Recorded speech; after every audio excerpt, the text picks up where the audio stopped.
କଞ୍ଚା ଲଙ୍କା ନା ପଡ଼ିନି ସାଙ୍ଗେ ସାଙ୍ଗେ ଦେଉଛି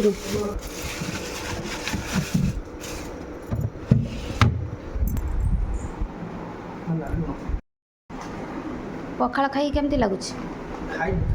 ମାନେ ପଖାଳ ଖାଇବା ପାଇଁ ଇଚ୍ଛାଟା କେମିତି ଲାଗୁଛି କାହିଁକି ପଖାଳ ଖାଇଦେଲେ ଦୁଇଟା ତିନିଟା ଯାଏ ଆଉ ଭୋକ ଲାଗିବ। ଆଚ୍ଛା ଆଚ୍ଛା ପଖାଳ ଖାଇଲେ ଗୋଟେ ଶାନ୍ତି ନାଇଁ କି